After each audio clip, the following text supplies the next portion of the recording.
Hello students.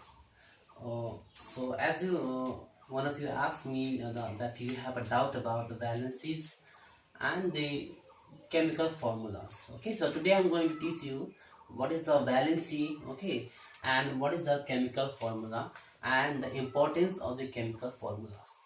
Okay, so till the last class, when I have sent some videos of the lectures, okay, about the atoms and its different components. So there you might have learned about the basic concepts, the basic terms, that is the atoms, elements, compounds, and molecules. Okay, so today I'm going to teach you, I'm going to explain you about the valencies. What does the valency means, and what is the importance of the valencies?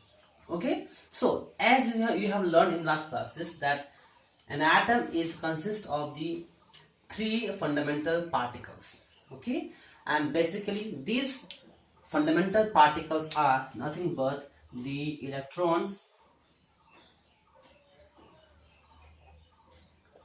protons and neutrons. Okay, so these three are the fundamental particles of an atom, of an element. So we have here three particles, that is the electrons, protons and neutrons. Among these three fundamental particles, okay, the protons and the neutrons lies in the nucleus of the atoms. And these electrons simply revolve around the nucleus in a certain path. And this path is called the orbit. Okay, as it is similar to our solar system that we have seen in our solar systems. Our sun lies in the middle of the that solar systems, and all the 8 planets, okay, simply revolves around the sun in a particular path, and that path is also called the orbit. So here also we have the orbit, and in the orbit this electron simply revolves around the nucleus. Okay, so what is the valency now?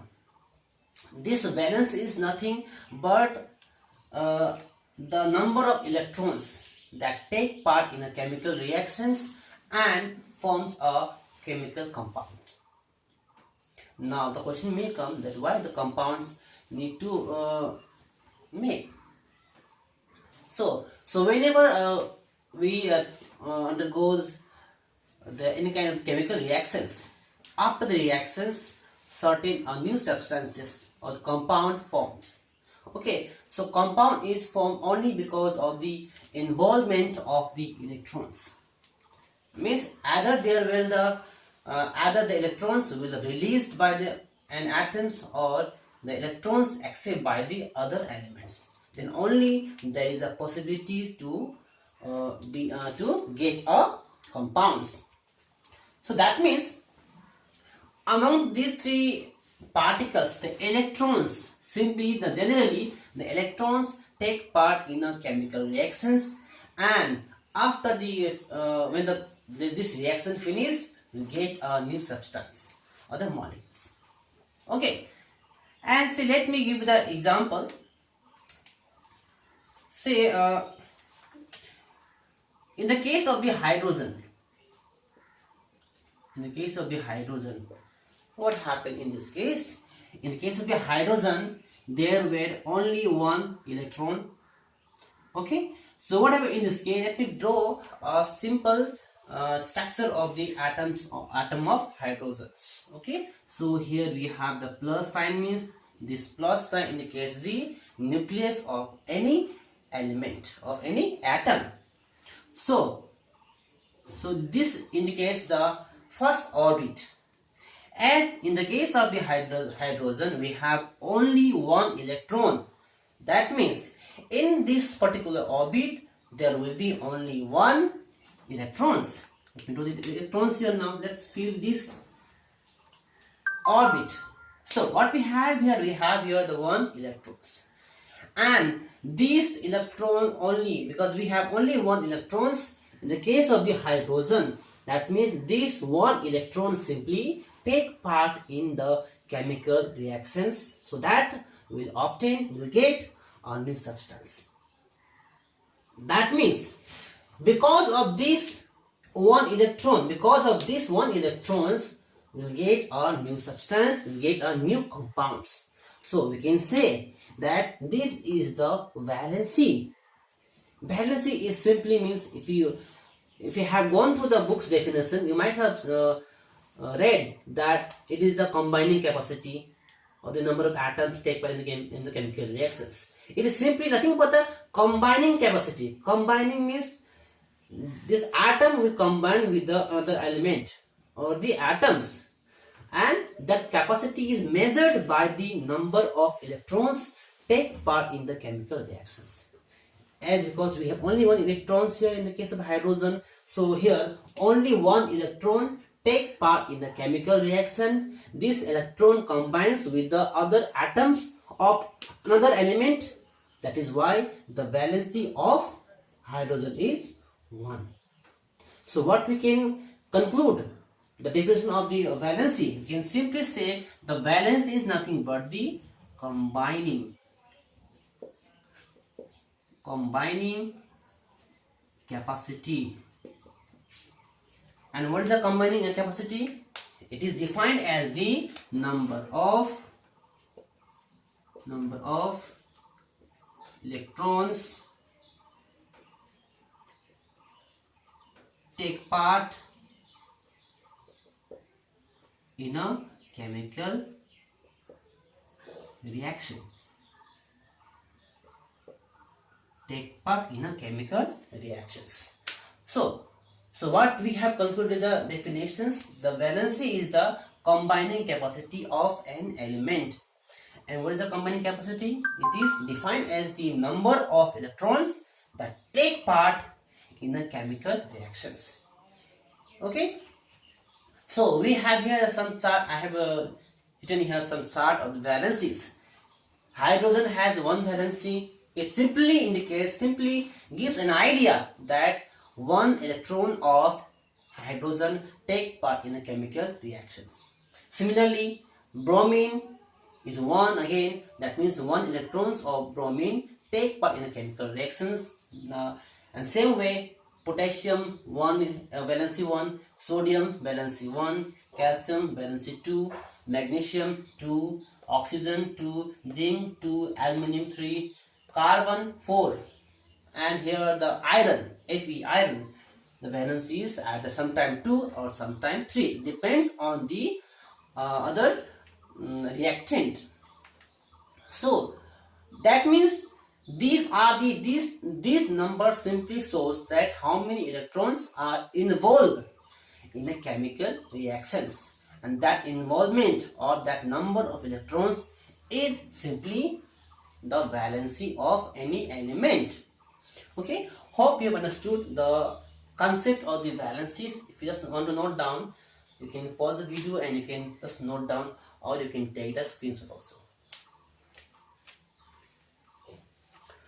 Okay, so I think we have got an idea what is the valency means now. Now, what is the next topic? Now, what is the next topic here? The chemical formula. What is the chemical formula means? Okay. So before that, we must know the concept of the symbol. Symbol means, okay, we have to know the concept of symbol first. What does a symbol mean?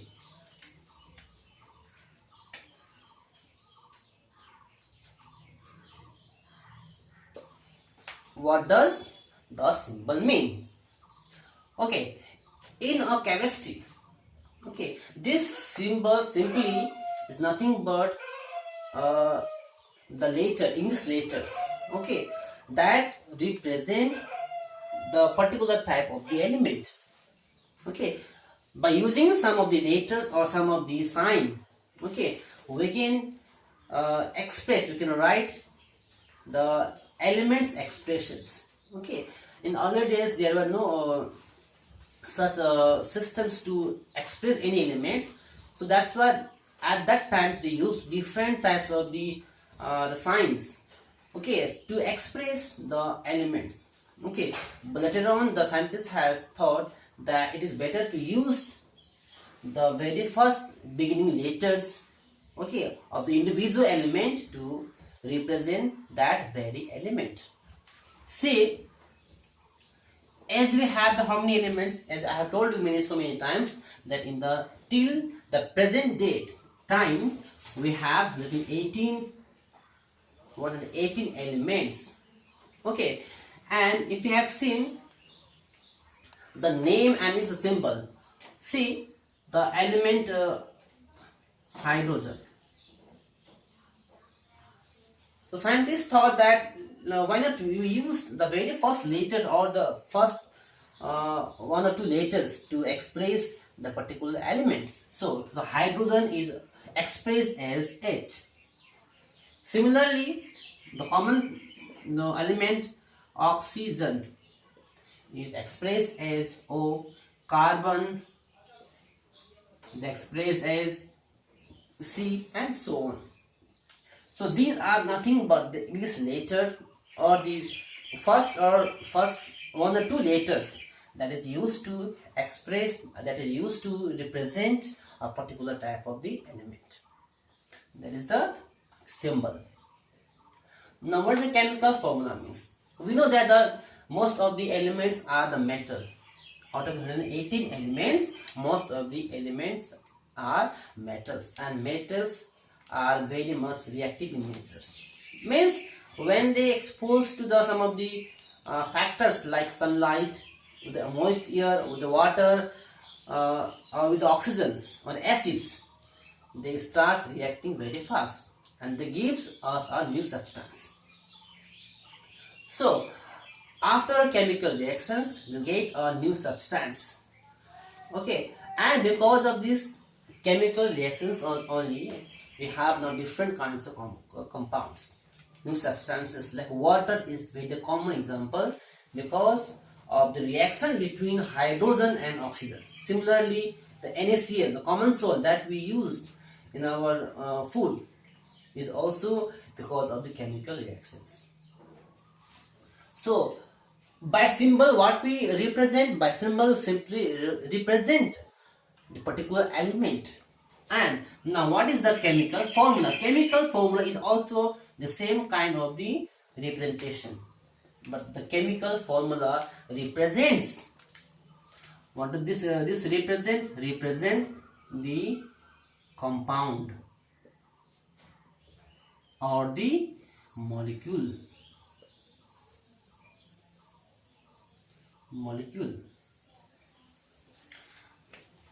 As similar as I just said, the symbol represents the element's name. Here the chemical formula simply represents the compound. It helps us to identify the particular type of the compound formed after the chemical reactions. So now why it is useful? Now the question may come, why the chemical formula is used? Why? What is their importance? So as I told you that in the chemical reactions, different numbers of electrons take part in the chemical reactions. Suppose I want to do one reactions, okay, between carbon and oxygen. So we know very much that when carbon and oxygen reacts, it gives us carbon dioxide. Now if somebody asks you that how many electrons are taking part in the chemical reaction from the carbon and the oxygens, then we have to know the valencies, number of valencies first, then the new substance formed. It gives us the idea, okay, without knowing the valencies, by just looking at the formula of the particular compound, you can say the valencies. Okay, let me give you an example here.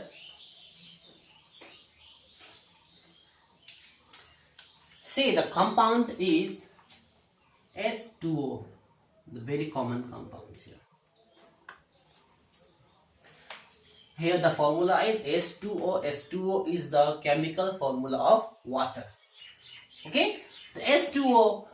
Now if somebody asks you what is the valency of oxygen and the valency of uh, hydrogen and how many electrons of oxygen taking part in chemical reaction, as well as how many electrons of hydrogen taking part in the chemical reactions. So without knowing the full reactions, we cannot say. But if if we know the chemical formula, we can say that how many electrons are taking part in the chemical reactions. As we can see here that the formula is H2. In the subscript part we have 2. In hydrogen, in the subscript part of hydrogen we have 2. That means 2 electrons of hydrogen is taking part in the chemical reactions. In the case of the O, we have no any numbers. Means we have only one. In the oxygen, in the O, we don't have any number. That means we have here 1. It simply gives an idea that 1 electrons of oxygen,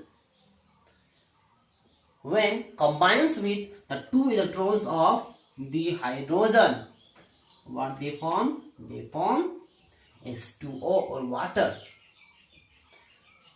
But till the class 6, what we have learned, that 2 atoms of hydrogen plus 1 atom of oxygens, and they take part in the chemical reactions, they form H2O. But now we are in class 7, so now we have to know the tiny part. Okay, we have to study in detail, in very deep. So here we have to say that not the complete atom, but the electron take part in chemical reactions. But before that, what we have learned till the class 6, that atom takes part in the reaction, in chemical reactions. But now what we have learned, that only electron take part in the chemical reactions. Only in the case of the nuclear reactions, nucleus also take part. This you have to learn in class 9 and 10, that how the nucleus also take part in the chemical reaction. But till now, we have to only learn and memorize that basically electron take part in the chemical reactions, and other part will remain same. So this is the H2O, this is the chemical formula. Now the question came, how to write the chemical formula. Okay, to write the chemical formula, we must know the valencies of some of the elements. Okay, so now I want to make here the formula. Okay, so let me give you I have given you an example of H2O. So let me show you how to write the chemical formula of H2O. So the first step, okay, I have to write here, as I want to make water, and water involves hydrogen and oxygen. So let's write here hydrogen and oxygen one side. Okay, now after writing the hydrogen and oxygen, okay, after a certain distance, we have to write their valencies down. So valency of hydrogen is 1, as usual, we know from this chart, and the valency of oxygen is 2. So right here 2. Okay, so now see the first step, we have to write here first hydrogen and oxygen, and then down we have to write their valencies. Okay, now second step, we simply have to now cross multiply. Do here cross multiplication. Now the H, this 2 will go with the H now. Okay, so it will give us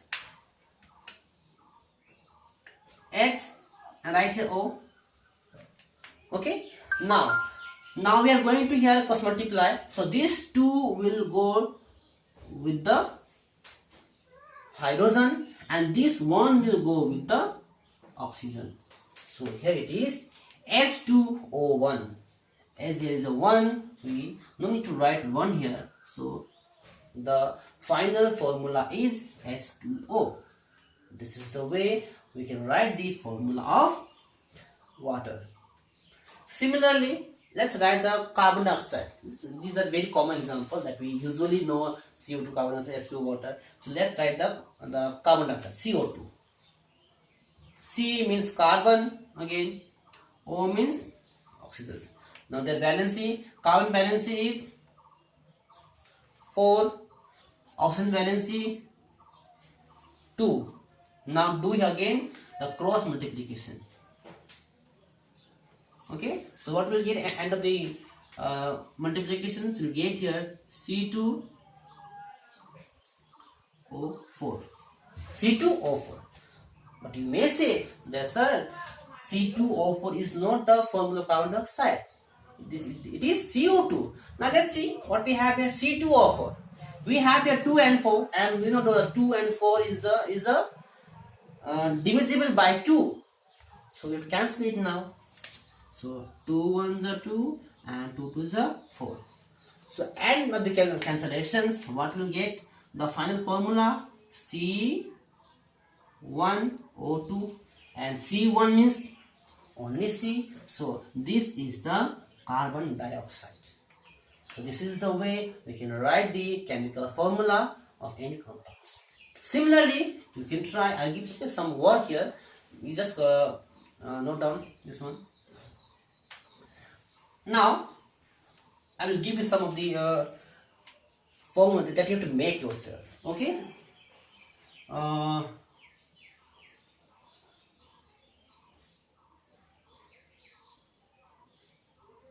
NaCl.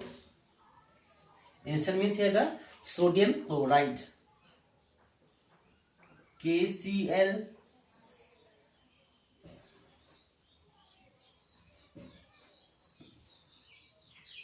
Then MgO. These all are the formula. Okay, so you have to write how we'll get NaCl, KCl. Okay, these all are the basically the formula of the particular compounds, but you have to go step by step and do yourself. Okay, MgO and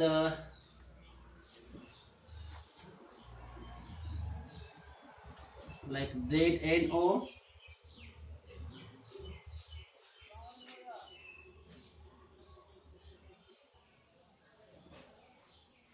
Al2O3,